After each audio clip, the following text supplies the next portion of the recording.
Alors, la question, elle était assez, disons qu'elle dépendait. Voilà, Auriel. Bonjour, Auriel. On attend Voilà, Auriel. et là, Salut, Auriel. Alors, la question, elle dépendait d'une autre bonsoir. question. Bonsoir, Auriel. La question d'Aurélia, en fait, elle dépendait de la question de la semaine dernière. La semaine dernière, on a posé la question suivante. Face à la tentation, qui est peut-être de nos jours de plus en plus présente, vous connaissez tous un petit peu le concept de la pomme, l'Apple, etc. C'est la société de consommation, etc. Donc, sa question, elle était orientée comme cela. Face à aujourd'hui, à la tentation qui est présente de plus en plus, salut Dror, alors comment garder son judaïsme? Ça, c'était le sujet de la semaine dernière. On a essayé de répondre assez, je dirais, un petit peu de manière originale à cette question. Mais cette semaine, on va s'orienter sur une autre question, en fait, parce que sa question dépendait d'une autre question ou nous faisait réfléchir à une autre question. Quel est le rapport entre les générations? C'est-à-dire que y a-t-il, et d'où peut-être, je ne sais pas si vous avez reçu la photo, elle posait la question de la manière suivante. Y a-t-il un pacte entre les générations? Y a-t-il quelque chose qui nous lie entre les générations? Est-ce qu'aujourd'hui, notre vie est différente des générations passées ou non? C'est simplement l'histoire qui se répète. Est-ce qu'il y a quelque chose comme cela ou pas? Et en fait, sa question de la semaine dernière nous faisait réfléchir un petit peu sur cette question cette semaine. J'aurais bien aimé qu'elle la repose avec ses propres termes, comme ça, vous l'aurez entendu d'une autre manière. Mais en tout cas, moi, je l'ai compris de cette manière-là. Je l'ai compris, est-ce qu'il y a quelque chose qui coexiste entre nos générations, notre vie au présent et aux générations passées? Et pour cela, la réponse est peut-être de manière simple, je vais même affirmative, je vais essayer de l'affirmer, pas avec une affirmation à moi, parce que je n'oserais pas, avec une affirmation que le Talmud dans le traité Shabbat, à la page 112b, a. Et le traité nous dit la chose suivante. Im Rishonim Bene Melachim, si les premières générations, si les générations de nos aïeux étaient des enfants de rois. Alors, à nous aujourd'hui, nous sommes Béné Anachim. Nous sommes des enfants de l'homme, c'est-à-dire des gens lambda, normaux. Et si le Talmud continue, et si on considère que nos aïeux étaient des gens normaux, alors, à nous, Kechamorim, nous sommes comme des ânes. Donc, il y a là une certaine forme d'affirmation. Il y a ce que le texte, que le Talmud, ce que les sources appellent une Yeridat Adorot. Il y a une descente dans les générations. Les générations ne vont pas, peut-être, et c'est un phénomène un petit peu contemporain, on a peut-être de manière logique, de prime abord, on pourrait dire que les générations évoluent. Vous voyez par exemple ce que la technologie peut faire. Bah, je suis sûr qu'à l'époque de l'agriculture et de l'écriture, eh ben, ils ne pouvaient pas faire. Ils ne pouvaient pas aller sur Internet, j'en suis sûr. Mais il y a là quelque chose dans le Talmud, quelque chose de paradoxal. Il ne nous dit pas cela. Il nous dit, malgré que bah, peut-être on peut constater quelque chose qui s'appelle un phénomène d'essor d'une mondialisation, on va parler même en sciences politiques, mais il y a aujourd'hui, en tout cas du point de vue du Talmud, il y a une descente des générations. Si nos pères étaient des gens lambda, alors nous sommes comme des ânes. Telle est l'affirmation du Talmud. Et ce que j'aimerais qu'on réfléchisse ce matin, excusez-moi, ce soir, c'est réellement la possibilité d'avoir une définition entre le rapport de nos ancêtres et notre vie aujourd'hui. Est-ce que réellement, cette affirmation du Talmud est vraie? Alors, je ne sais pas si on va répondre de cette manière-là, mais du moins, on va essayer, comme chaque semaine maintenant, ça fait presque un mois, on essaye de réfléchir quelle doit être notre réaction face à cette question. On a une question, on a une affirmation. Ici, on n'a même plus une question, on a une affirmation du Talmud qui nous dit la chose suivante. Nos aïeux étaient loin, loin devant nous, c'est-à-dire un niveau qu'aujourd'hui on ne peut pas prétendre avoir. Un niveau, il faut peut-être définir quel est ce niveau. Est-ce que c'est d'ordre spirituel, métaphysique ou technologique? On a vu que d'un point de vue technologique, ce n'est pas vrai. Alors peut-être c'est métaphysique que le Talmud nous parle. Mais ça, c'est quelque chose qu'il faut réfléchir. Notre réaction, et c'est ce que je souhaite analyser ce soir, c'est quelle doit être notre réaction face à cela, face à cette affirmation. Il y a ici une affirmation qui affirme qu'il y a une descente dans les générations, c'est-à-dire qu'il y a ce phénomène que les générations sont moindres que les générations précédentes.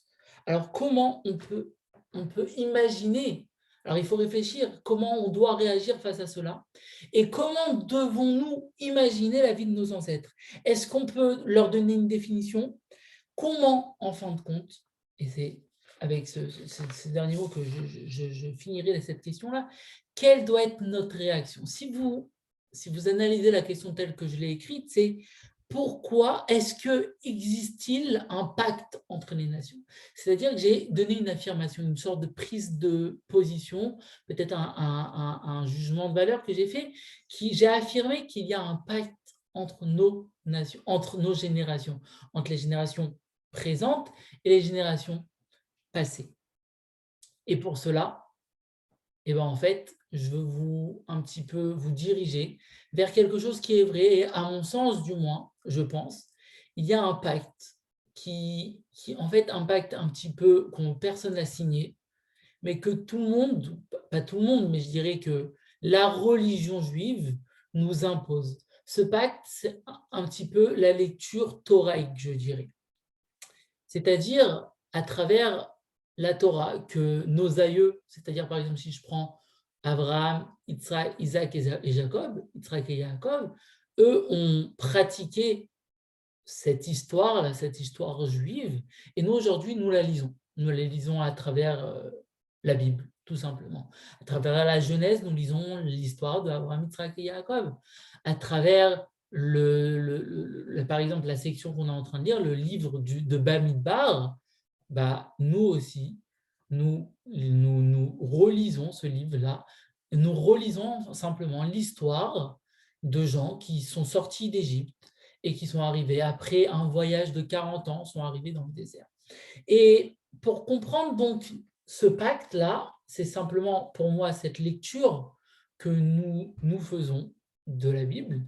Alors, et pour comprendre en fin de compte le rapport qu'il y a entre nos générations, le Talmud nous dit une phrase qui, pour moi, doit marquer la mémoire.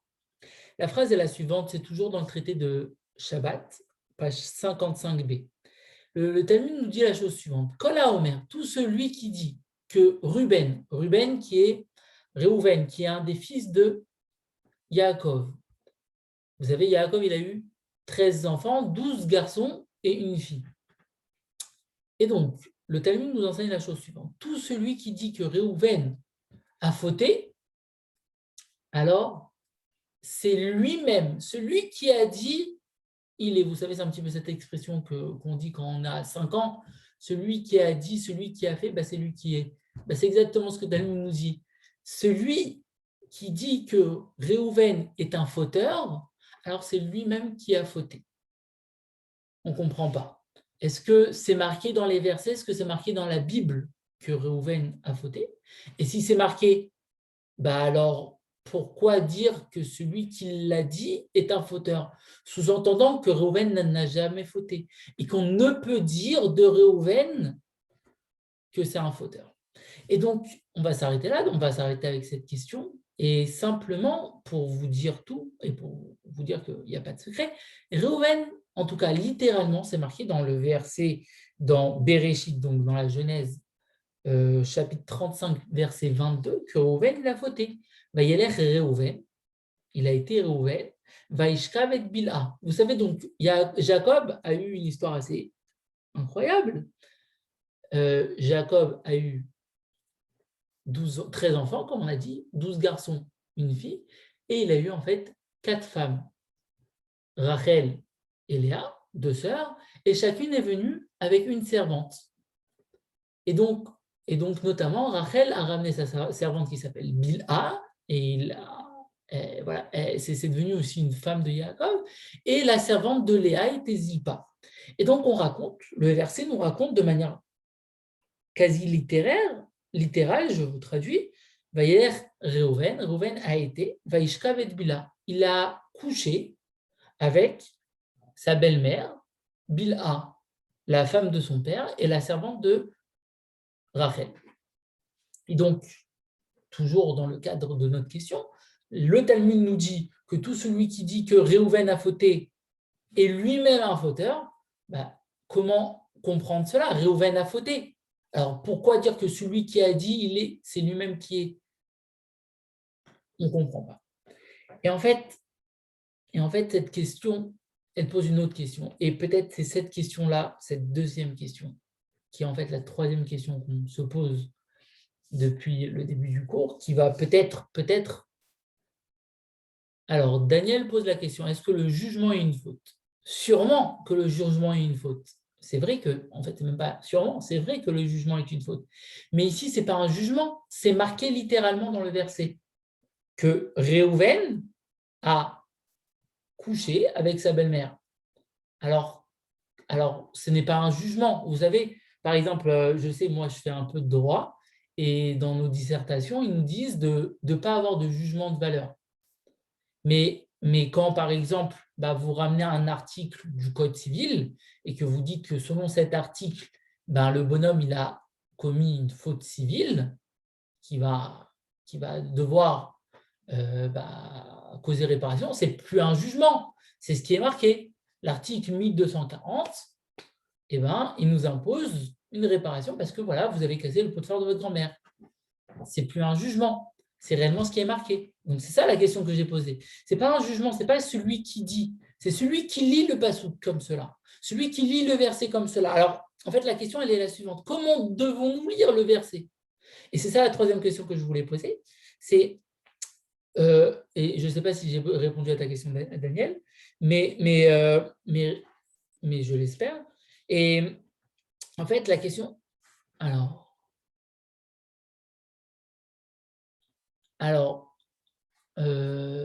c'est vrai, citer un fait et émettre un jugement, est-ce que dans un sens, alors je lis la question de Daniel toujours, citer un fait et émettre un jugement, est-ce peut-être dans ce sens qu'il ne faut donc pas dénoncer la faute de Ruben?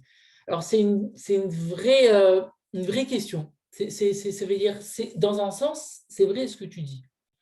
Mais dans un autre sens, ma question est aussi vraie. On va essayer de démêler ça un petit peu. D'abord, on va poser la question et comprendre cette question-là.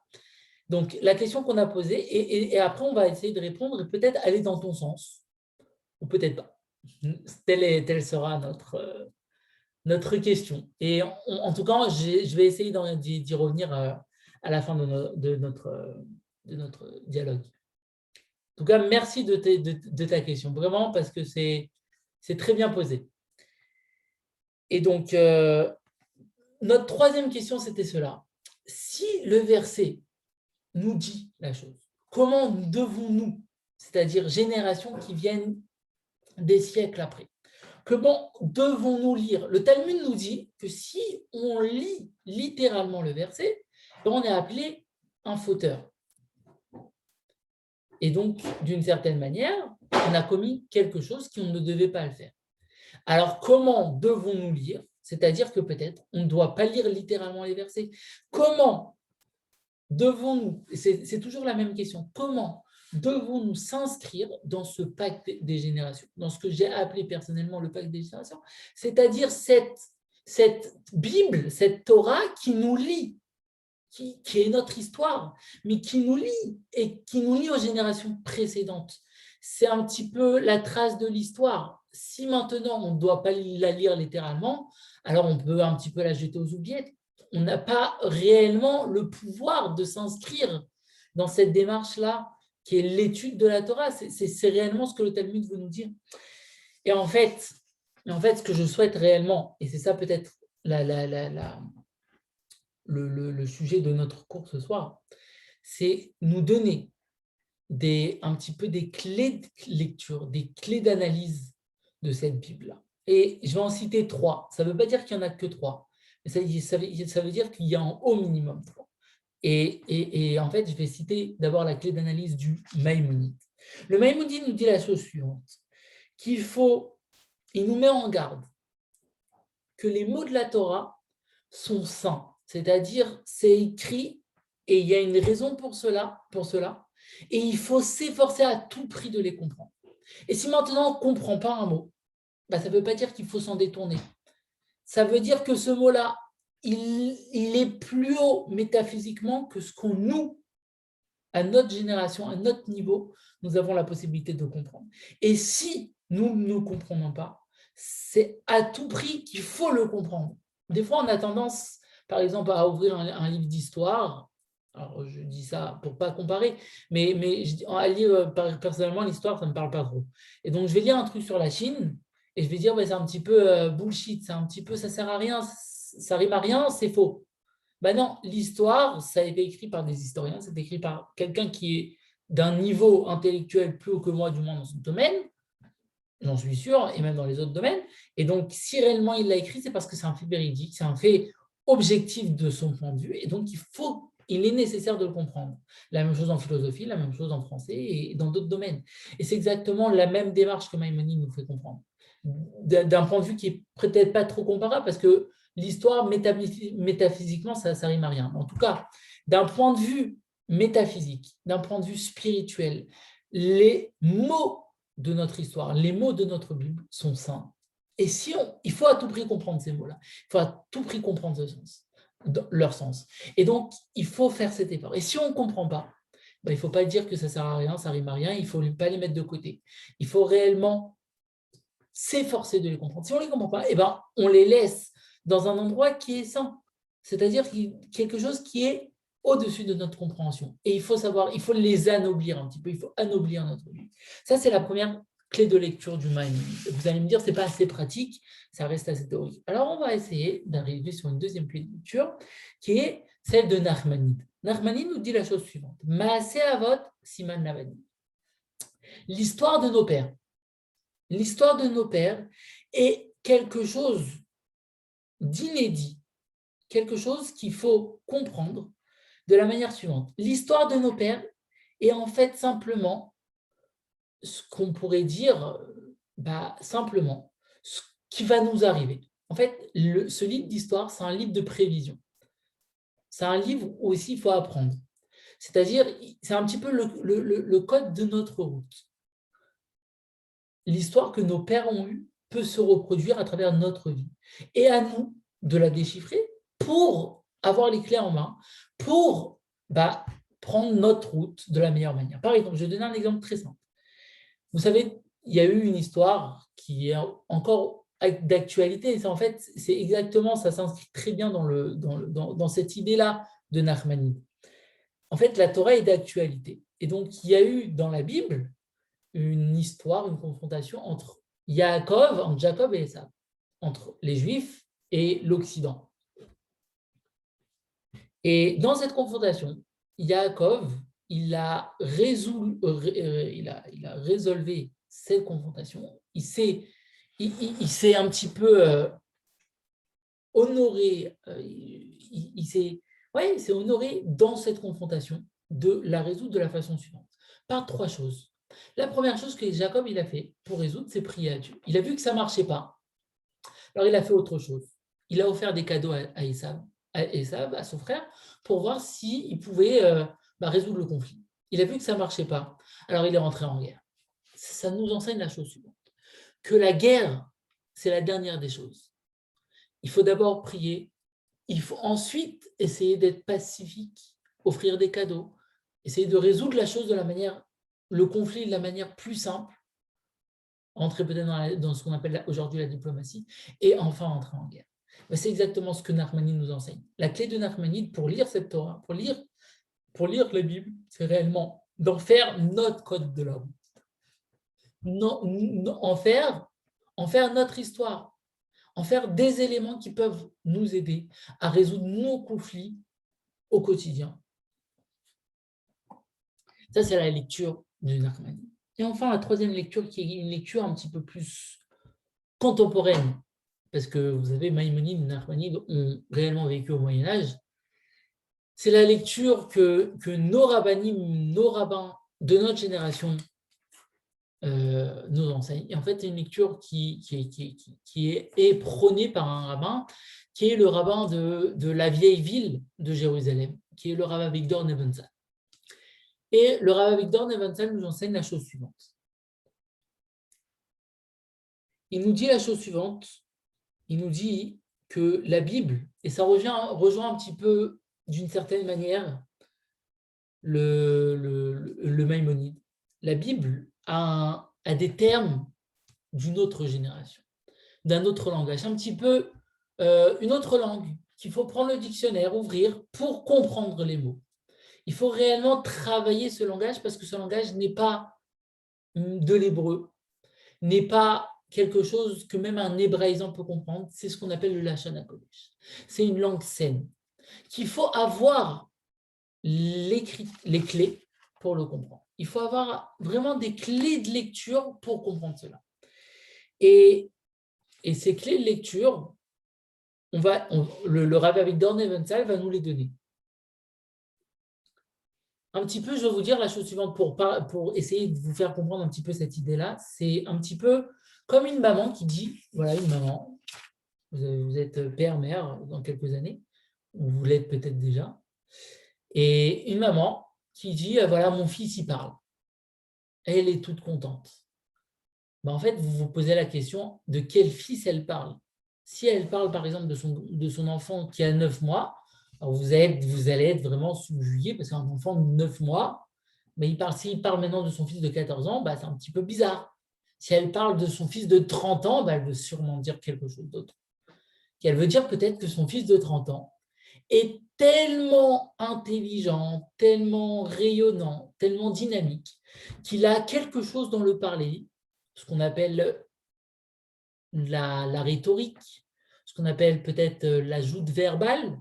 Il a quelque chose dans le parler qui sait choisir le mot, qui sait séduire, qui sait convaincre à travers des mots, à travers une phrase. Et donc ça, c'est réellement ce que la mère va dire. Ben, c'est exactement la Torah. La Torah, elle va nous dire un mot. Elle va nous dire une phrase. Elle va nous dire, par exemple, que Ruben a fauté, a été avec sa belle-mère. Ben, peut-être elle va nous dire autre chose. Dans notre compréhension, en termes logiques et littérales, ben, ça veut dire qu'il a commis un péché. Mais peut-être la Torah va nous dire autre chose. Et donc, le Talmud prendrait une autre connotation. Et donc, c'est cela réellement que c'est cette troisième clé que je vais essayer de nous faire comprendre. Donc, il y a un verset dans Isaïe qui nous dit la chose suivante. Pour illustrer encore une fois cette idée-là que la Torah, que Dieu emploie des termes qui ne sont pas compréhensibles à nos oreilles, même des braisants, ou simplement quand on lit une Bible traduite, il faut savoir aussi que ce n'est pas forcément littéral. Ça ne doit pas être lu de la manière que c'est écrit. Et il y a un verset dans Isaïe qui l'illustre de la manière suivante. Il dit, Dieu parle, et dit la chose suivante. Kilo marchevotai marchevotechem. Vos pensées ne sont pas les miennes, et vos chemins ne sont pas les miens. Pourquoi ? Car moi, je me situe au ciel. Les cieux sont par définition plus élevés que la terre. Et bien de la même manière, mes pensées et mes chemins sont plus élevés, sont pas plus élevés, ça veut dire qu'on est moindre, sont simplement d'une autre dimension. Et donc quand je dis quelque chose, ça veut dire autre chose. À vos oreilles doit être interprété comme autre chose.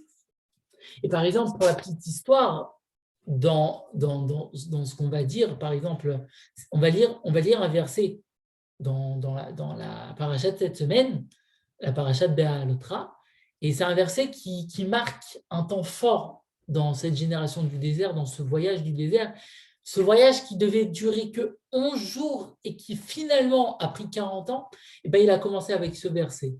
Et ce verset, il dit la chose suivante, Vaï Ha'am, et ce fut, et voici que le peuple devint Kimit Onenim, comme des plaignants, littéralement comme des plaignants.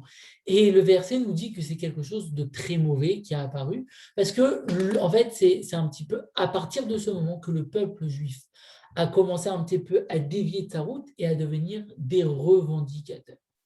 Ce que peut-être le peuple juif a toujours été et toujours, mais en tout cas, à partir de ce moment-là, on est devenu quelqu'un d'autre. Et donc, c'est ce qui a fini, par diverses histoires, a fini à nous conduire à un voyage de 40 ans. Et pour tout vous dire, ce mot-là qui est mythonénime, littéralement, ça doit être compris comme des revendicateurs, comme quelqu'un qui prend position et qui fait des mauvaises choses. Et bien, le Yalkut Shimoni, qui est un des expliqués, c'est un petit peu un midrash, c'est-à-dire une source de la Torah orale qui va nous dire que non, cette génération-là n'a jamais fauté. Ça veut dire, on a un verset qui nous dit que le peuple est des revendicateurs et donc ça peut être naturel. Eh bien non, le verset va nous dire que non, cette génération n'a jamais fauté. Va peut-être fauter, mais ne l'a jamais. Et dans ce verset, on ne le voit pas. Mais c'est ça la dimension divine. C'est donner à ce que littéralement, en fait, c'est même pas littéralement, parce que littéralement, c'est ce que Dieu a voulu dire. Mais ce que nous voyons dans le verset, eh ben, ce n'est pas ce que Dieu a souhaité écrire. Donc, c'est cette diarchie, c'est cette double dimension qu'il faut comprendre et qu'il faut réellement intégrer dans ce pacte intergénérationnel, dans cette Torah qui est à la fois l'histoire de nos aïeux, mais qui est aussi notre lecture de notre histoire. Et donc, le Rav Victor Nebenzahl nous dit la chose suivante.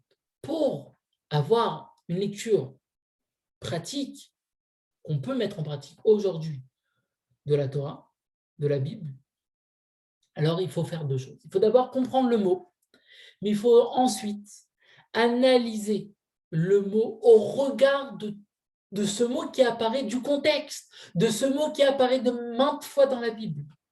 Par exemple, souvent, on prend un mot qui a de nombreux sens. Par exemple, la semaine dernière, la paracha s'appelait Nasso, littéralement porter.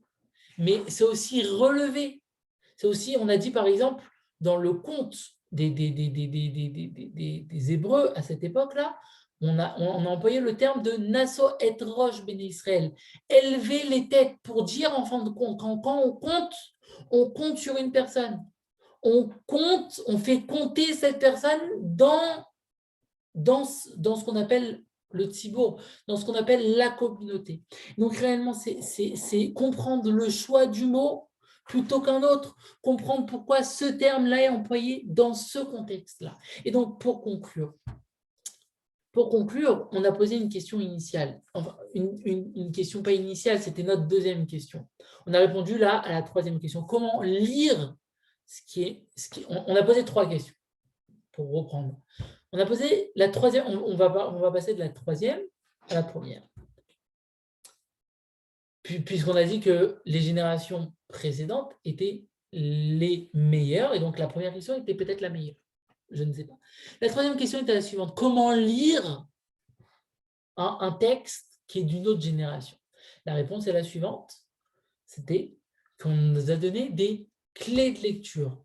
La clé de lecture de Maïmonide, qui est que la Torah est quelque chose de sacré, qu'on doit s'efforcer à tout prix de comprendre, de faire ce travail intellectuel.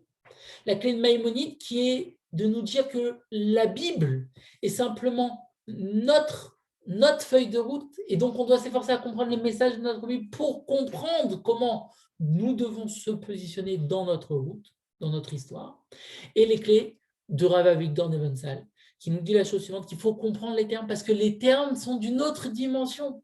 Quand Dieu il l'a écrit, il ne s'est pas forcément mis à notre place. Il s'est mis avec ses clés de lecture, quand par exemple il a parlé à la génération qui sortait d'Égypte, il a parlé à cette génération. Et donc cette génération, bah, elle avait vu des choses que nous, on n'avait pas vues. Par exemple, cette génération, elle a vu la mer qui s'ouvre en deux. Et donc, on ne peut pas dire que moi, personnellement, je n'ai pas vu encore mon verre d'eau qui s'ouvre en deux. Je n'ai pas vu de miracles qui sont aussi grandioses que ça. Donc, je n'ai pas eu cette connexion intime avec Dieu. Et donc, je n'ai pas cette capacité de comprendre les paroles de Dieu de la même manière qu'eux, ils l'ont compris. Parce qu'ils se situent dans une autre dimension. Et donc, ça, c'est la réponse à la troisième question. La deuxième question était la suivante. Le Talmud nous dit que tout celui qui dit que Ruben a fauté, bah c'est lui-même qui a fauté. La réponse est la suivante. Et je vais reprendre un petit peu les termes de Daniel, s'il me le permet. La réponse est la suivante. Ruben était un des fils de Jacob, un des fils qui a vu des choses qu'encore une fois on n'a pas vues, a fait des choses qu'on n'a pas fait. C'est-à-dire proche, son grand-père, c'était Abraham, celui qui a affirmé la présence de Dieu dans ce monde-là. Et donc, encore une fois, à travers ces clés de lecture, que par exemple la clé de lecture de Rav Migrand de Gonzal, quand il nous dit que Ruben, il a été avec sa belle-mère, ça ne veut peut-être pas dire ça. Et réellement, ça ne veut pas dire ça, parce que nos sages nous enseignent que la faute de Ruben est une faute de vol, c'est-à-dire qu'il n'a jamais commis l'adultère en tant que tel. Il a pris le lit, c'est-à-dire son père avec 4 femmes. C'était le tour d'une des femmes, notamment c'est sa belle-mère Bilha. Quand lui, il s'est incrusté dans la vie personnelle, dans la vie intime de son père, et que il a dit à son père, voilà, bah, tu dormiras pas avec cette femme, mais tu iras dormir avec ma mère. En fait, il s'est incrusté dans la vie intime de son père. Et ben à ce moment-là, bah, il n'a pas réellement fauté. C'était une faute qui le concernait. Mais ce que nous, on fait quand on dit que Ruben a fauté, bah, c'est un jugement parce qu'en fait, et c'est ce jugement qu'en fait, que peut-être qui se retourne, qui est rétrospectivement bah, notre faute. Quand on dit que Ruben a fauté, bah, c'est ce jugement qu'on fait. Et que peut-être qu'on interprète trop vite, et c'est ça que le Talmud nous dit, qu'on interprète trop vite sans avoir compris le texte, sans avoir compris les termes, sans s'être mis peut-être à la place de ce Ruben, sans avoir recontextualisé. Et c'est l'idée de Daniel, c'est avoir interprété trop vite et avoir dit que voilà, la faute de Ruben était une faute d'adultère, qui n'était pas celle-là, qui n'était même peut-être pas une faute que nous, on peut comprendre, qui était peut-être une faute, par exemple, nous, aujourd'hui, on s'incruste tous trop dans la vie, peut-être pas intime d'un point de vue littéral de nos parents, mais on s'incruste dans la vie de nos pères. Qui n'a jamais dit à son père, pourquoi tu fais ça, tu devrais faire autrement? Et bien ça, c'est peut-être la faute de Ruben, qui n'est pas la nôtre, qu'on ne peut même pas comprendre. Nous, on va dire, bah, c'est normal peut-être s'incruster dans les choix de nos parents, parce qu'on est acteur de la vie de nos parents. Et ben, Ruben a fait, et que peut-être c'est considéré par rapport à Dieu une faute, mais par rapport à nous, on n'a pas le droit de se positionner sur cette faute-là. Et ça, c'est le sens du Talmud. Faire toujours attention à ces clés de lecture qui nous sont données, qu'on a le devoir de se positionner par rapport à ces clés de lecture, mais faire toujours très attention à ne pas se positionner en tant qu'acteur et en tant que critique d'une histoire qui nous dépasse. Et donc, pour finir avec notre première question, qui était une question excellente, comment se positionner, comment réagir par rapport aux générations qui nous précèdent, par rapport aux générations qui ont fondé notre histoire. Comment devons-nous, existe-t-il un pacte qui est transmis? Bien sûr qu'il existe une histoire commune, mais cette question, en fait, c'est une question que je souhaite laisser ouverte, parce que c'est une question qui est encore actuelle. Par exemple, prenons nos grands-parents. Ils ont une histoire. Comment devons-nous, par exemple, un grand-parent qui a vécu, malheureusement une histoire dramatique de la Shoah. Comment devons-nous, en tant que petit enfant, se positionner par rapport à cette question-là, par rapport à cette histoire-là? Nous allons vivre une histoire. Devons-nous la transmettre? Par exemple, nous avons vécu la crise du Covid. Tout le monde a vécu le confinement. Comment devons-nous la transmettre à nos petits-enfants? En fait, ça, c'est les clés de l'expérience. C'est les clés de l'expérience propre. Et ça doit être appris, mais c'est aussi simplement le fruit de la vie.